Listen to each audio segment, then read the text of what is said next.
அன்பான இறைமக்களே, உங்கள் அனைவரையும் விவிலிய வாசிப்பு திட்டத்திற்கு அன்போடு வரவேற்கிறேன்.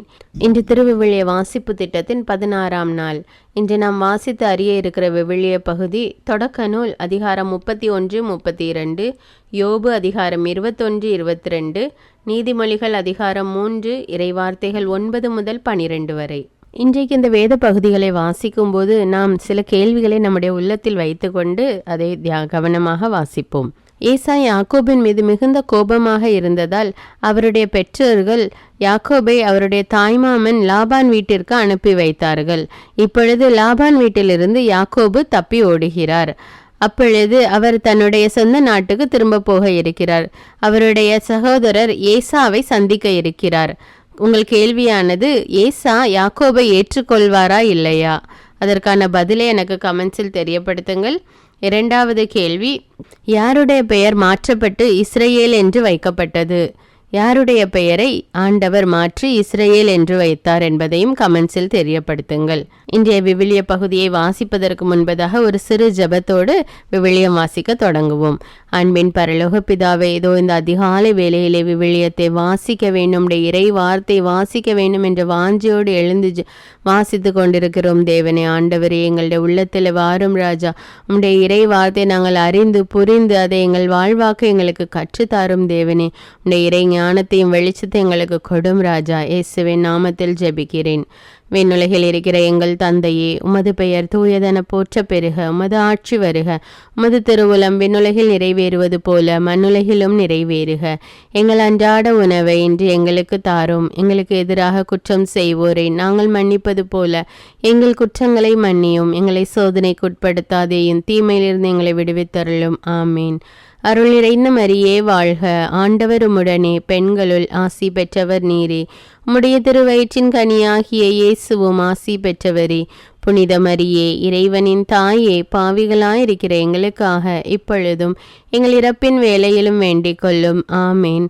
தந்தைக்கும் மகனுக்கும் தூய ஆவியாருக்கும் ஆட்சி உண்டாவதாக. தொடக்கத்தில் இருந்தது போல இப்பொழுதும் எப்பொழுதும் என்றென்னும் இருப்பதாக. ஆமீன். தொடக்க நூல் அதிகாரம் 31. யாக்கோபு லாபானிடமிருந்து தப்பி ஓடல். லாபானின் புதல்வர் நம் தந்தைக்குரிய யாவற்றையும் யாக்கோபு கைப்பற்றி அவருடைய சொத்தை கொண்டே இந்த செல்வத்தை எல்லாம் சேர்த்து கொண்டான் என்று தங்களுக்குள் பேசி கொண்டதை யாக்கோபு கேட்டார். லாபானின் மனமும் முன்பு போல் இல்லை என்று யாக்கோபு கண்டார். ஆண்டவர் யாக்கோபை நோக்கி, உன் மூதாதையரின் நாட்டிற்கும் உன் இனத்தாரிடத்திற்கும் திரும்பி போ, நான் உன்னோடு இருப்பேன் என்றார். எனவே யாக்கோபு ராக்கேலையும் லேயாவையும் தம் அந்தை இருந்த புல்வெளிக்கு வரும்படி ஆள் அனுப்பினார். பிறகு அவர் அவர்களை நோக்கி, உங்கள் தந்தையின் மனம் என்பால் முன்பு போல் இல்லை என்று காண்கிறேன்.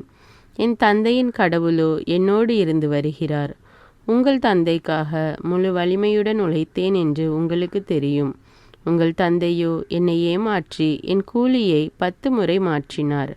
அவர் வழியாக எனக்கு எவ்வித தீங்கும் நேரிட கடவுள் விடவில்லை. ஏனெனில் கலப்பு நிறமானவை உனக்குரிய ஊதியம் என்றபோது ஆடுகளெல்லாம் கலப்பு நிற குட்டிகளையே ஈன்று வந்தன. வரியுள்ளவை உனக்குரிய ஊதியம் என்றபோதோ ஆடுகளெல்லாம் வரியுடைய குட்டிகளையே ஈன்றன.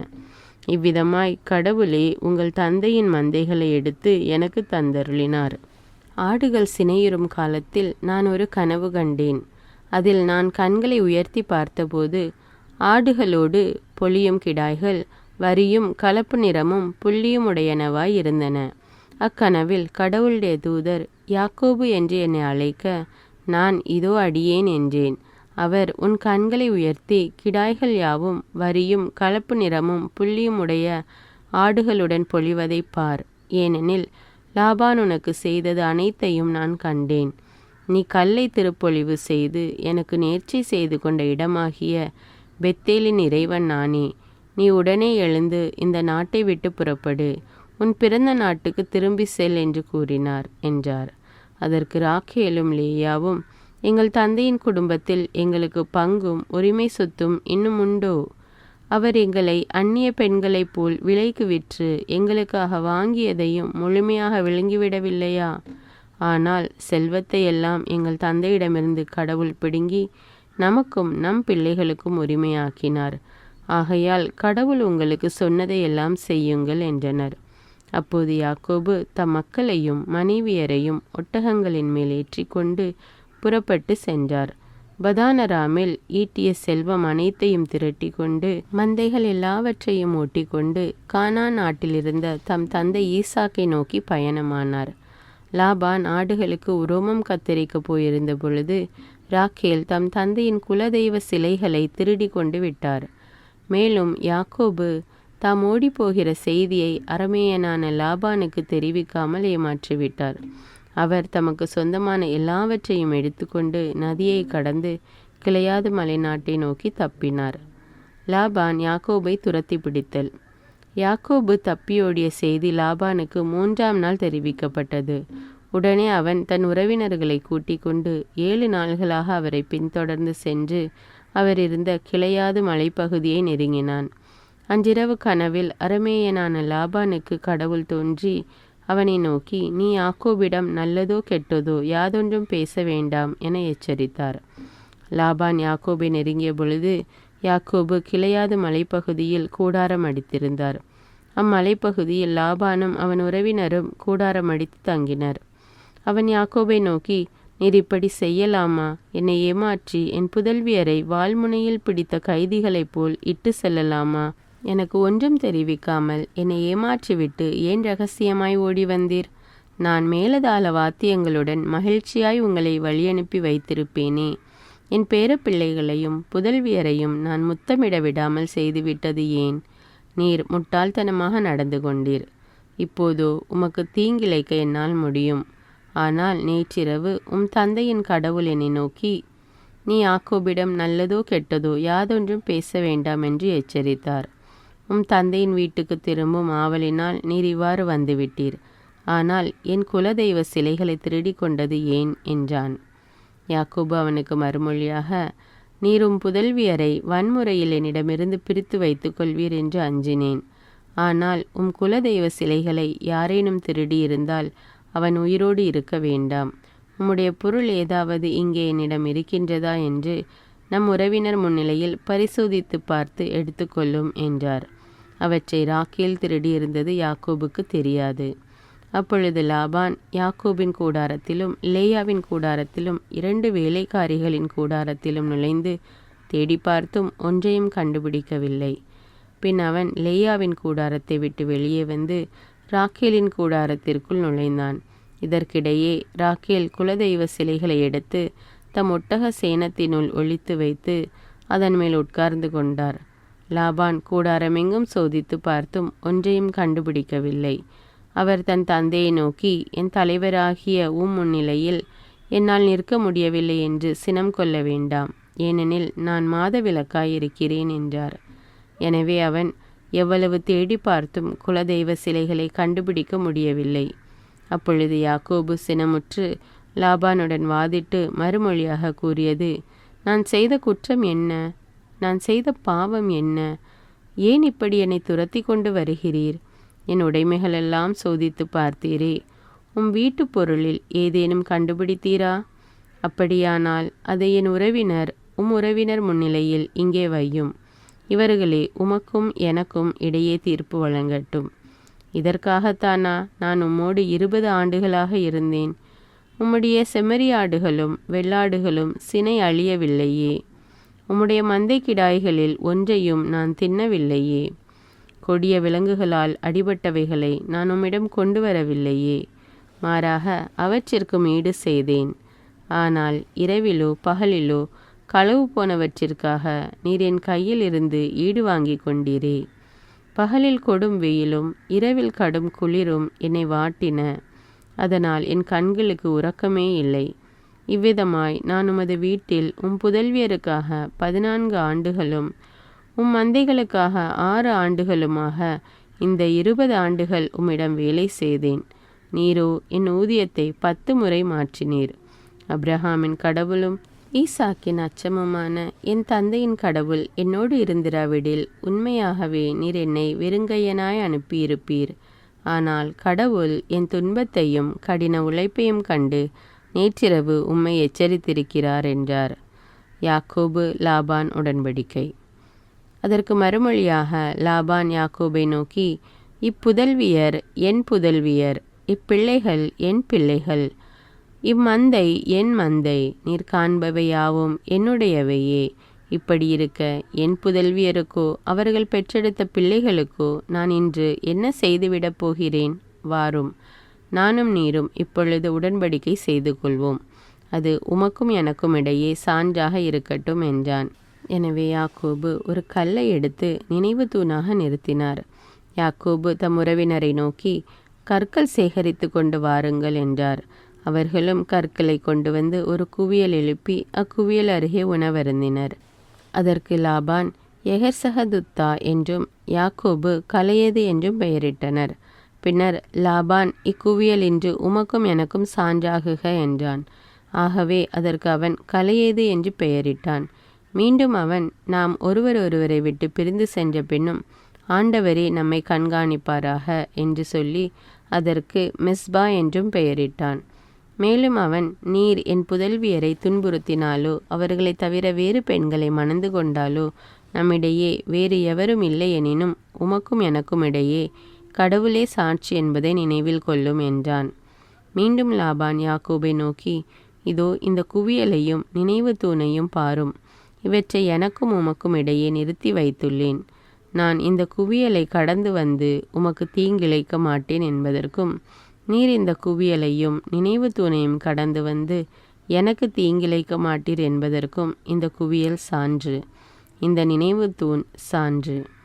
அப்ரஹாமின் கடவுள், நாகோரின் கடவுள், அவர்களின் தந்தையின் கடவுள் நம்மிடையே நீதி வழங்குவாராக என்றான். பின்னர் யாக்கோபு ஈசாக்கின் அச்சம் என்ற தம் தந்தையின் கடவுள் பெயரால் ஆணையிட்டு வாக்களித்தார். பின்பு அவர் மலையின் மேல் பலி செலுத்தி உணவு அருந்தும்படி தம் உறவினரை அழைத்தார். அவர்கள் உணவருந்திய பின் அன்றிரவு மலையிலேயே தங்கினார்கள். யாக்கோபு ஏசாவை சந்திக்க தயார் செய்தல். அதிகாலையில் லாபான் எழுந்து தன் பேரப்பிள்ளைகளையும் புதல்வியரையும் முத்தமிட்டு அவர்களுக்கு ஆசி வழங்கினான். பின்னர் அவன் அவர்களை விட்டு பிரிந்து தன் இடத்திற்கு திரும்பி போனான். தொடக்க நூல் அதிகாரம் 32. பின்னர் யாக்கோபு தம் பயணத்தை தொடர்ந்தார்.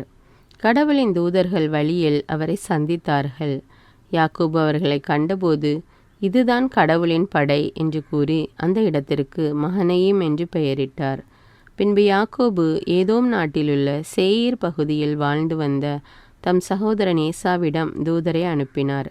அவர் அவர்களுக்கு கட்டளையிட்டு சொன்னது, நீங்கள் என் தலைவன் ஏசாவிடம் போய், உம் ஊழியனாகிய யாக்கோபு கூறுவது, நான் இதுவரை லாபானிடம் அந்நியனாய் தங்கியிருந்தேன். மாடுகளும் கழுதைகளும் ஆடுகளும் வேலைக்காரரும் வேலைக்காரிகளும் எனக்கு உள்ளனர். உம் பார்வையில் எனக்கு தயை கிடைக்கும்படி என் தலைவரான உமக்கு ஆள் அனுப்பி அறிவிக்கிறேன் என்று சொல்லுங்கள். அத்தூதர் யாக்கோபிடம் திரும்பி வந்து, நாங்கள் உம் சகோதரர் ஏசாவிடம் போனோம். அவர் இதோ 400 பேருடன் உம்மை சந்திக்க வருகிறார் என்றனர். யாக்கோபு மிகவும் அஞ்சி கலங்கி தம்முடன் இருந்த ஆள்களையும் ஆடு மாடு ஒட்டகங்கள் ஆகிய மந்தைகளையும் 2 பகுதிகளாக பிரித்தார். ஏனெனில் ஏசா வந்து ஒரு பகுதியை தாக்கினாலும் எஞ்சிய பகுதியாவது தப்புமே என்று நினைத்து கொண்டார். மேலும் யாக்கோபு, என் மூதாதை அப்ரஹாமின் கடவுளும் என் தந்தை ஈசாக்கின் கடவுளுமான ஆண்டவரே, நீர் என்னை நோக்கி, உன் சொந்த நாட்டிற்கும் உன் உறவினரிடமும் திரும்பிப்போ, நான் உனக்கு நன்மையே புரிவேன் என்று உரைத்தீர். அடியேனுக்கு நீர் காட்டிய பேரன்பு முழுவதற்கும் நம்பிக்கைக்குரிய தன்மை முழுவதற்கும் நான் தகுதியற்றவன். நான் இந்த யோர்தானை கடந்து சென்றபோது என்னிடம் இருந்தது ஒரு கோல் மட்டுமே. இப்போது 2 பரிவாரங்களுடையவன் ஆனேன். என் சகோதரர் ஏசாவுக்கு நான் மிகவும் அஞ்சுகிறேன். அவர் கையினின்று என்னை விடுவித்தருளும். இல்லையேல் அவர் வந்து என்னையும் பிள்ளைகளையும் தாய்களையும் தாக்குவார். நீர், நான் உனக்கு உறுதியாக நன்மை புரிவேன். உன் வழிமரபை எண்ண முடியாத கடல் மணலைப் போல பெருக செய்வேன் என்று வாக்களித்துள்ளீர் என்றார்.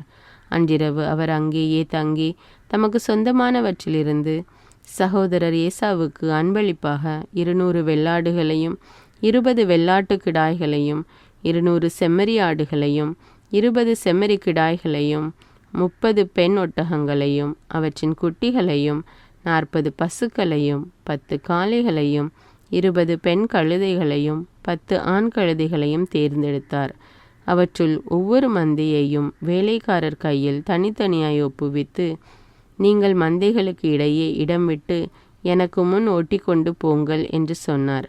பின்பு அவர் முதலில் போகிறவனை நோக்கி கட்டளையிட்டு கூறியது, என் சகோதரர் ஏசா உனக்கு எதிர்பட்டு, நீ யாருடைய ஆள்? நீ எங்கே போகிறாய்? உனக்கு முன் செல்லும் இவை யாருடையன என்று உன்னிடம் கேட்டால், இவை ஊழியன் யாக்கோபினுடையவை. அவர் தம் தலைவராகிய ஏசாவுக்கு இவற்றை அன்பளிப்பாக அனுப்பியிருக்கிறார். அவரும் எங்கள் பின்னர் வருகிறார் என்று நீ சொல்வாய் என்றார்.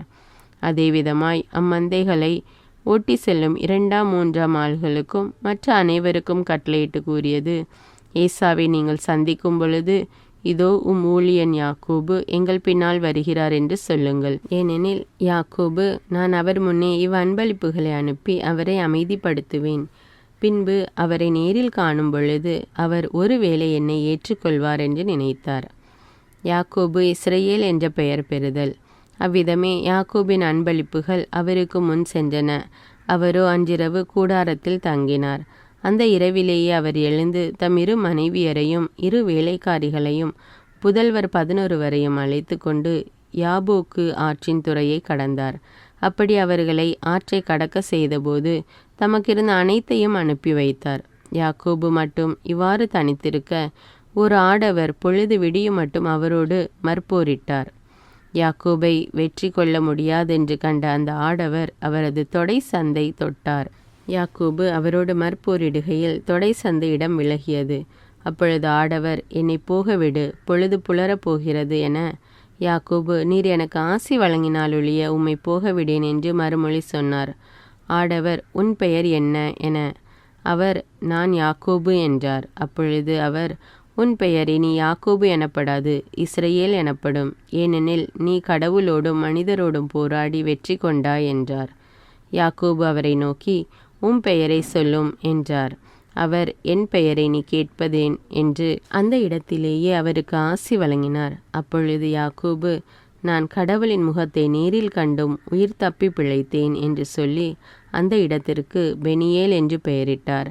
அவர் பெனியேலுக்கு அப்பால் சென்றவுடன் கதிரவன் தோன்றினான். தொடை விலகியதால் அவரும் நொண்டி நொண்டி நடந்தார். அதன் பொருட்டு இஸ்ரவேலர் இந்நாள் வரை தொடை சந்து சதைநாரை உண்பதில்லை. ஏனென்றால் அந்த ஆடவர் யாக்கோபின் தொடை சந்து சதைநாரை தொட்டார். யோபு அதிகாரம் 21. நிகழ்வன எதிர்மாறாய் இருத்தல். அதற்கு யோபு கூறிய மறுமொழி, நான் கூறுவதை கவனமாய் கேளுங்கள். இதுவே நீங்கள் எனக்கு அளிக்கும் ஆறுதலாயிருக்கும். பொறுங்கள், என்னை பேச விடுங்கள். நான் பேசிய பிறகு கேலி செய்யுங்கள். என்னை பொறுத்தமட்டில் நான் முறையிடுவது மனிதரை எதிர்த்தா? இல்லையேல் நான் ஏன் பொறுமை இழக்கக்கூடாது? என்னை உற்று பாருங்கள், பதறுங்கள், கையால் வாயில் அடித்து கொள்ளுங்கள். இதை நான் நினைக்கும் பொழுது திகில் அடைகிறேன். நடுக்கம் என் சதையை ஆட்டுகிறது. தீயோர் வாழ்வதேன்? நீண்ட ஆயுள் பெறுவதேன்? வலியோராய் வளர்வதேன்? அவர்களின் வழிமரபினர் அவர்கள் முன் நிலை பெறுகின்றனர். அவர்களின் வழித்தோன்றல்கள் அவர்கள் கண்முன் நிலைத்திருக்கின்றனர். அவர்களின் இல்லங்களில் அச்சமற்ற அமைதி நிலவுகின்றது. கடவுளின் தண்டனை அவர்கள் மேல் விழவில்லை. அவர்களின் காளைகள் பொழிகின்றன, ஆனால் பிசகுவதில்லை. அவர்களின் பசுக்கள் கருவுறும், ஆனால் கரு களைவதில்லை. மந்தை போல அவர்கள் தம் மழலைகளை வெளியனுப்புகின்றனர். அவர்களின் குழந்தைகள் குதித்தாடுகின்றனர். அவர்கள் தம்புரு சுரமண்டலம் இசைத்து பாடுகின்றனர். குழல் ஊதி மகிழ்ந்திடுகின்றனர்.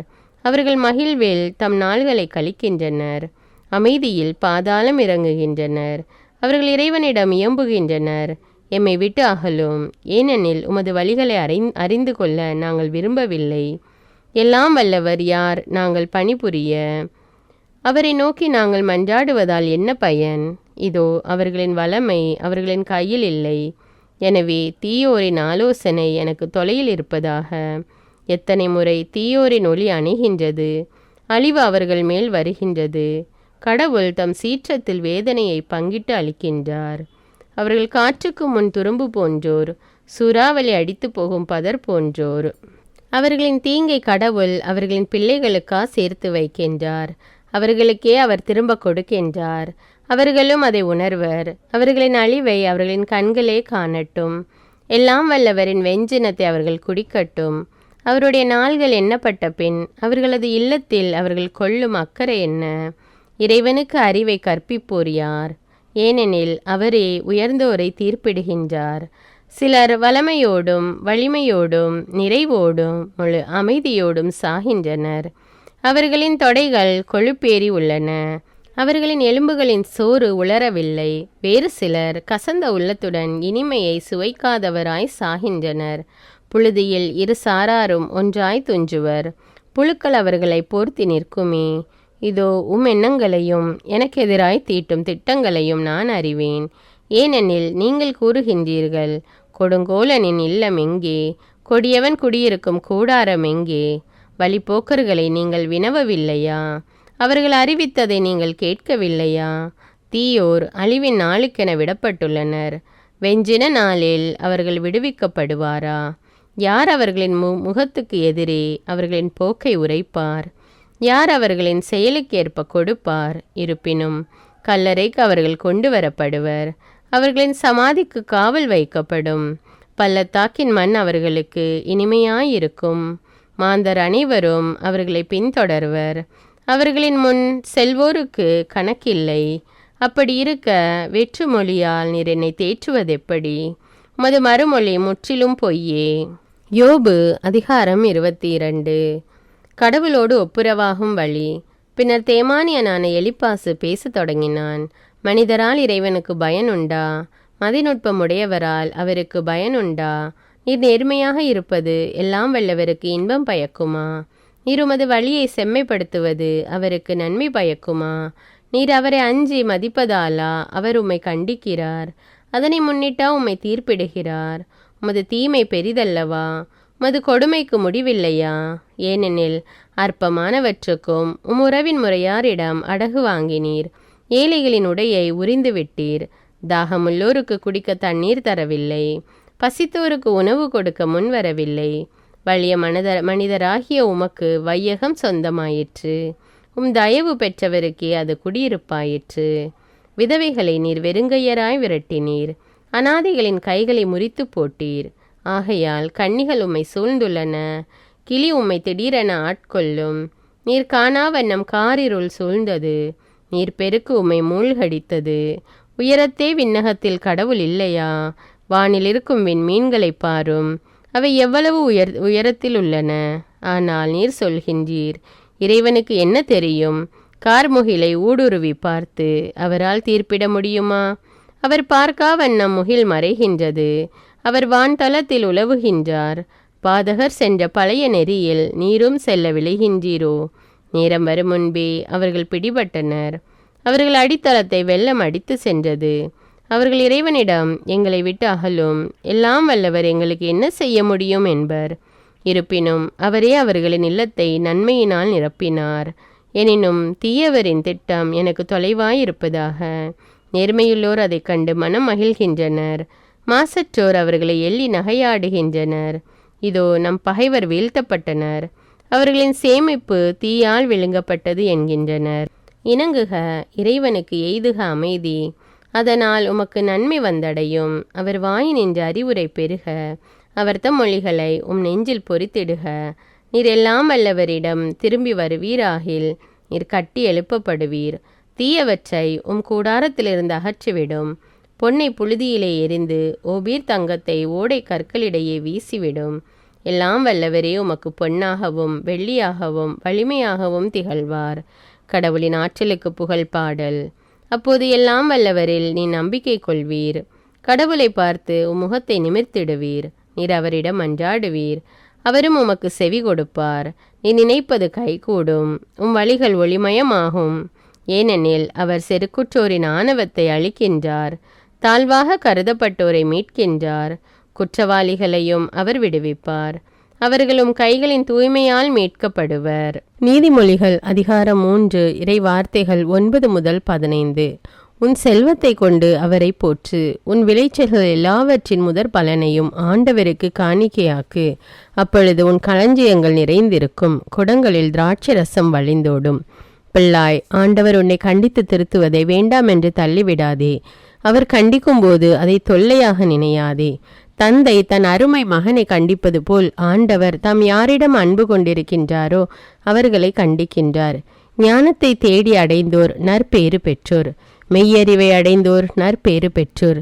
வெள்ளியை விட ஞானமே மிகு நலன் தருவது, பொன்னை விட ஞானத்தால் வரும் செல்வம் மேலானது. ஞானம் பவளத்தை விட விலைமதிப்புள்ளது. உன் அரும்பொருள் எதுவும் அதற்கு நிகராகாது. ஆமீன். இன்றைக்கு வாசித்த விவிலிய பகுதியிலிருந்து நீங்கள் புரிந்து கொண்டதை எனக்கு கமெண்ட்ஸில் தெரியப்படுத்துங்கள். மேலும் அன்றாட ஜெபங்களை தவறாமல் கேட்க தமிழ் பைபிள் விஸ்டம் சேனலை சப்ஸ்கிரைப் செய்து கொள்ளுங்கள். நன்றி.